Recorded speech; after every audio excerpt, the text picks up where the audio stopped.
রিয়াদের বুলেভার্ড সিটির ACF অ্যারেনায় ১৭ October অনুষ্ঠিত জয় ফোরাম ২০২৫-এ এক মঞ্চে উঠলেন বলিউডের ৩ মহাতারকা শাহরুখ খান, সালমান খান ও আমির খান। একসঙ্গে এই তিনজনকে দেখা যায় খুবই কম, তাই দর্শকদের মধ্যে উচ্ছ্বাস ছিল তুঙ্গে। তারা তিনজন নিজেদের সিনেমা, পরিবার, বন্ধুত্ব আর জীবনের নানা অধ্যায় নিয়ে এমনভাবে গল্প করলেন যেন ৩ দশকের প্রতিদ্বন্দ্বিতার পরেও বন্ধুত্বই তাদের সবচেয়ে বড় পরিচয়।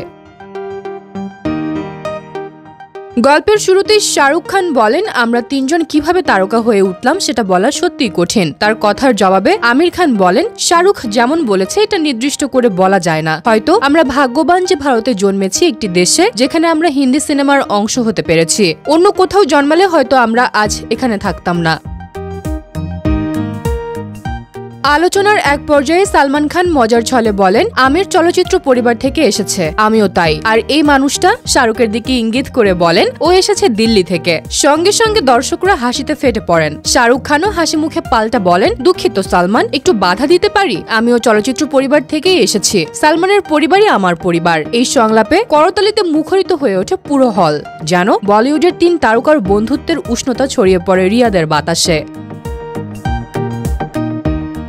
সঞ্চালক যখন ৩ তারকার বন্ধুত্বের প্রশংসা করেন, তখন সালমান খান হেসে বলেন, এটা শুধু মঞ্চেই দেখা যায়। শাহরুখ সঙ্গে সঙ্গে রসিকতা যোগ করেন, আপনি যদি পর্দার আড়ালে দেখতেন তাহলে জানতেন আমরা সেশন শেষে একে অপরের সঙ্গে কি করি।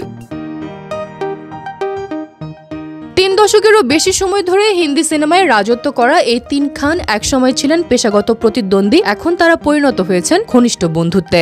শেষবার ৩ জনকে একসঙ্গে দেখা গিয়েছিল আমির খানের তারে জামিন পার এর বিশেষ প্রদর্শনীতে। সম্প্রতি আরিয়ান খানের পরিচালনায় তৈরি ওয়েব সিরিজ বার্ডস অব বলিউডসেও তারা অভিনয় করেছেন, যদিও একই দৃশ্য নয়। তবু রিয়াদের এই মঞ্চে ৩ খানের হাসি, রসিকতা আর বন্ধুত্বের গল্প আবারও প্রমাণ করল, সময় বদলায় কিন্তু সত্যিকারের সম্পর্কের রসায়ন চিরন্তন।